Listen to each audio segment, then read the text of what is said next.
सजने लगी है सियासी बिसात, आजमाए जा रहे हैं नए नए दांव, क्योंकि शुरू होने जा रहा है सबसे बड़ा चुनाव। ऐसे में देखिए 403, जिसमें हम आज बात करेंगे कालपी विधानसभा की।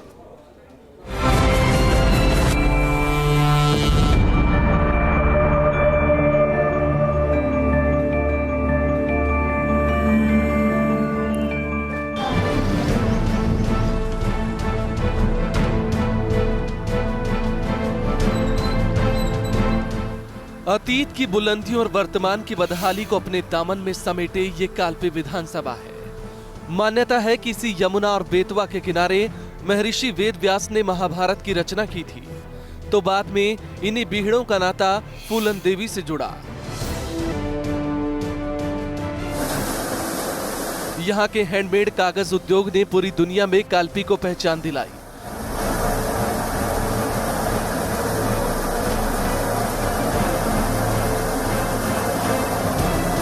लेकिन अब सरकारी उदासीनता के चलते ये अपनी पहचान खो रहा है।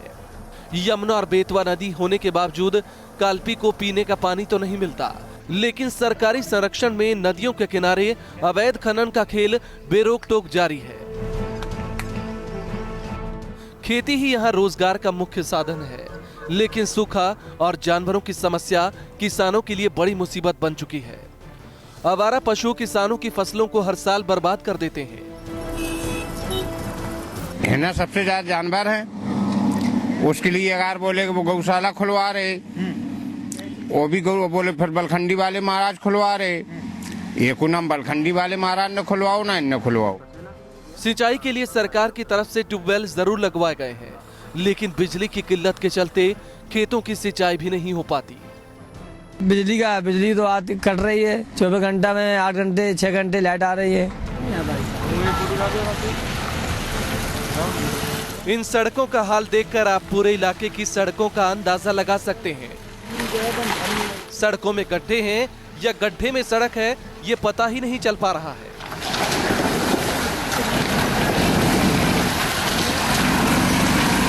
राष्ट्रीय राजमार्ग की सड़क इतनी दयनीय है कि रोज रोज जाम लगता है। ग्रामीण अंचलों की सड़कें तो और बदतर और बदहाल है। यहाँ गाड़ियां निकलना दूर, पैदल चलना ही दूभर बन गया है। कालपी में कुल 3,80,947 मतदाता हैं, जिसमें 1,69,663 महिला और 2,11,279 पुरुष मतदाता हैं। अगर कालपी की सियासत की बात करें तो यहाँ के मौजूदा विधायक कांग्रेस की उमाकांति है। 2012 के चुनाव में उमाकांति ने जीत दर्ज कर सियासी पंडितों को चौंका दिया था। हालांकि बीते 2.5 दशक के सियासी इतिहास में कालपी को बीएसपी का गढ़ कहा जा सकता है। 1991, 1993, 96 और 2007 में बीएसपी जीत दर्ज कर अपने दबदबे का एहसास करा चुकी है, तो 2002 में बीजेपी को एकमात्र जीत हासिल हुई थी। वहीं समाजवादी पार्टी अभी तक कालपी से अपना खाता नहीं खोल पाई है। अब बात कालपी के जातीय समीकरण की करते हैं। यहाँ करीब 45% तादाद सवर्ण मतदाताओं की है, तो 15% तादाद मुस्लिम और निषाद समाज की है। 15% दलित मतदाता है। ऐसे में नेता वादा भले ही विकास का करें, लेकिन चुनाव जीतने के लिए जातीय समीकरण के ही भरोसे रहते हैं। यही कारण है कि कालपी का काया पलट नहीं हो पाया है। कालपी से अनुज कौशिक, न्यूज स्टेट, उत्तराखंड, उत्तर प्रदेश। और अब देखते विधायक से सवाल। हालांकि विधायक के नहीं मिलने पर उनके प्रतिनिधि ने उनकी जगह जवाब दिया।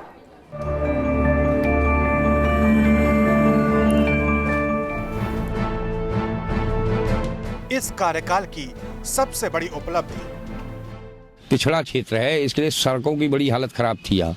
तो इस कार्यकाल में हमारे 2012 से लेके अभी तक ये आपका जोलूपुर से हमीरपुर रोड जो 4 लाइन हुआ है, इसी टाइम में हुआ है। हम लोगों ने लड़ाई लड़ी, ये रोड बनाया गया है। और सीसी रोड आपका कदौरा से चतेला हमीरपुर जोड़ने के लिए, बेतवा जोड़ने के लिए ये सीसी रोड बनाया गया है। आटा से इटौरा रोड की हालत बहुत खस्ता थी, ये रोड बनाया गया। आटा से मुसफरिया रोड बनाया गया। आज भी जो है इस रोडों पर काम चल रहा है। लोग दोबारा आपको वोट क्यों दें? अब अगर उपलब्धियां हैं, हमने काम किया है, तो हमें तो विश्वास है कि जो काम कराया है तो वोट देंगी। इस बार जीते तो क्या करेंगे? आगे योजनाएं ये जो पिछड़ापन है, जो कमियां रह गई हैं हमारे क्षेत्र में, शिक्षा की कमी है, विद्यालयों की कमी है, उसके लिए संघर्ष करेंगे, उसको पूरा करेंगे। रोडों में जो कमियां हैं उनको पूरा करेंगे। और हमारे यहाँ पानी का अभाव है। और अब देखिए विपक्ष ने हमारे सवालों पर क्या कहा।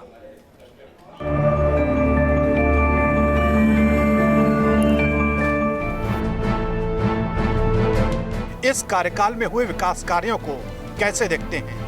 कालपी क्षेत्र में उनका विकास नगण्य है और कहीं भी दिखाई नहीं देता, न सड़कों पर और न पेयजल समस्या पर और न विद्युत समस्या पर, और जनता भी उनके कार्यों से संतुष्ट नहीं है। जनता आपकी पार्टी को वोट क्यों दे?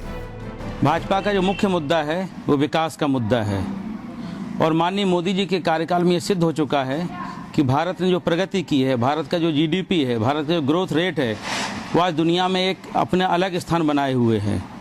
और उत्तर प्रदेश की जनता भी अब जातिवाद और संप्रदायवाद की राजनीति से ऊब चुकी है। तो मोदी जी के विकास की जो धारा है वो उत्तर प्रदेश में भी बहे। उत्तर प्रदेश की जनता इसी उम्मीद के साथ भाजपा के साथ में है। आपकी पार्टी जीती तो प्राथमिकता क्या होगी? भाजपा जब आएगी तो किसानों के खेतों में पानी होगा, उनके घरों में बिजली होगी और उनके बच्चों को शिक्षा मुहैया कराई जाएगी। और सड़कों पर आज जो घटनाएं हो रही हैं, खासतौर से जो पश्चिमी क्षेत्र में जो घटना हुई है, जो बलात्कार हो रहे हैं, भाजपा के शासनकाल में सुरक्षा भी मुहैया कराई जाएगी। मौजूदा विधायक की सबसे बड़ी नाकामी? जो उनके द्वारा विधानसभा में क्वेश्चन भी नहीं उठाए गए हैं, क्षेत्र की किसी समस्या को प्रमुखता से नहीं उठाया गया है, क्षेत्र की समस्या को कहीं भी किसी भी दफ्तर में उनके द्वारा प्रमुखता से दर्ज नहीं कराया जाता है, ये उनकी प्रमुख विफलता है। आइए अब आपको दिखाते हैं जनता की बेबाक राय।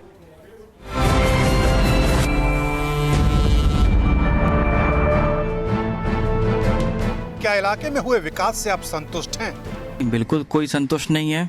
यहाँ पर बहुत जन समस्याएं हैं। यहाँ पर तो कुछ नहीं किया ना, हम संतुष्ट हैं, कोई काम नहीं दिखा रहा। हमारे विधानसभा में कोई कुछ काम नहीं हुआ। कोई देखने नहीं आओ तो काम का हो रहा है, देखने नहीं आओ तो कुछ संतुष्ट नहीं है। क्या विधायक ने अपने सारे वादे पूरे किए?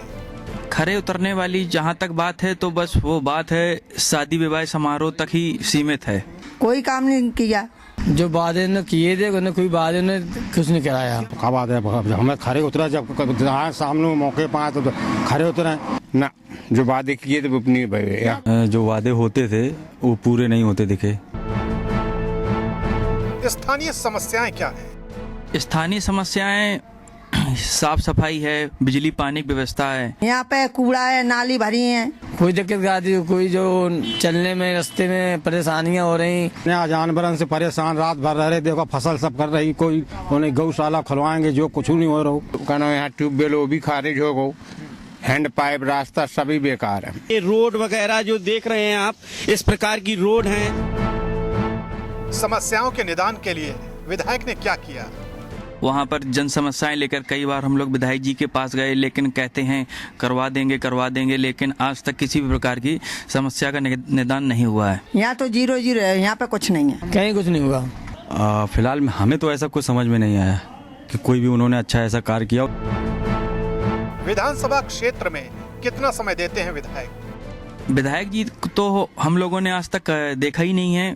हमने तो आज तक देखे ही नहीं है, नाम को देखे ना कभी आए यहाँ पे। विधायक जी तो नहीं मिले, इलेक्शन के बाद देखो ही नहीं।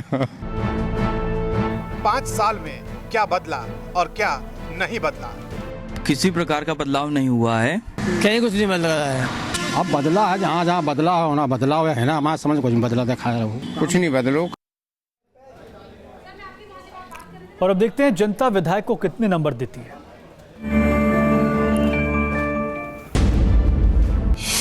3 देते हैं। हम तो बस 0-0 है, कुछ नहीं है। कहा है 3-4 नंबर दे देंगे हम। हमारे हिसाब से 2-3 नंबर समझोगे तो तुमने काम करके दिखा दोगा।